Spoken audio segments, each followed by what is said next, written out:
Hi friends, నేను మీ doctor Kalahasti youth trainer. Welcome to our channel.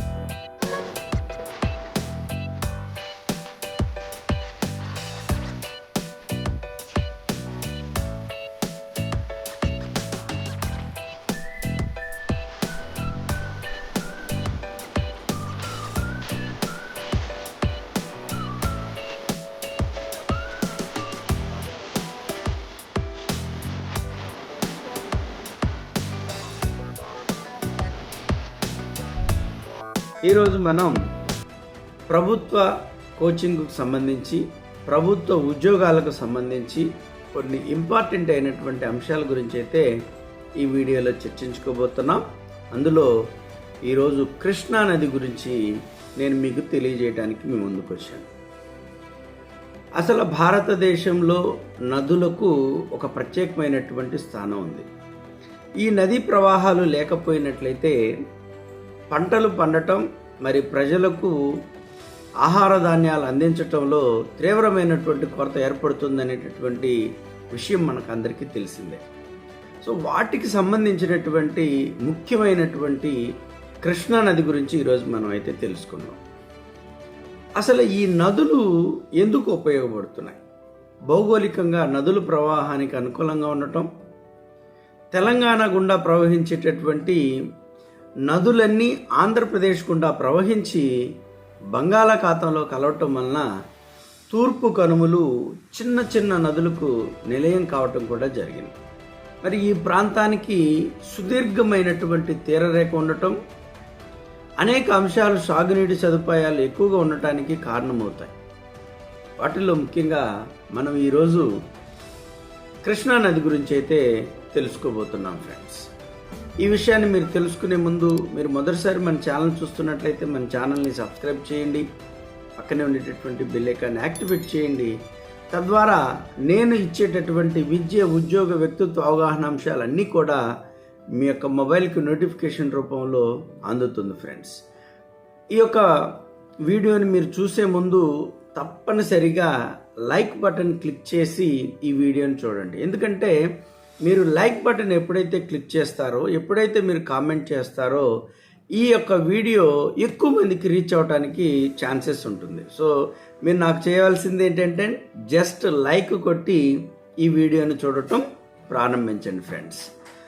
Krishna నది మహారాష్ట్ర పశ్చిమ కనుమల్లోని మహాబలేశ్వరం వద్ద పుట్టి మహారాష్ట్ర, కర్ణాటక, తెలంగాణ రాష్ట్రం దాటిన తరువాత ఆంధ్రప్రదేశ్లోని కర్నూలు, గుంటూరు, కృష్ణా జిల్లాల్లో ప్రవహించి చివరకు కృష్ణా జిల్లాలోని హంసల దీవి వద్ద బంగాళాఖాతంలో కలుస్తుంది. కృష్ణా జిల్లాలో విజయవాడకు 64 కిలోమీటర్ల దూరంలో పులిగెడ్డ అనేటటువంటి ప్రాంతంలో కృష్ణా నది రెండుగా చీలిపోతుంది. ఈ రెండు శాఖల మధ్య ఉన్నటువంటి సారవంతమైనటువంటి ఎత్తైన మైదానాన్ని దివిసీమ అని పిలుస్తారు.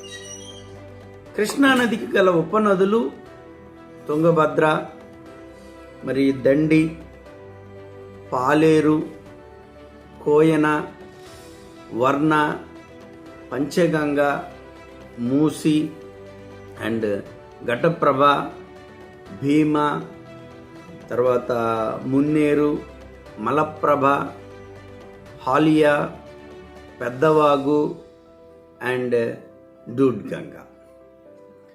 కృష్ణా నదిపై శ్రీశైలం సమీపంలో శ్రీశైలం జల విద్యుత్ కేంద్రాన్ని చాలా బాగా నిర్మించడం జరిగింది.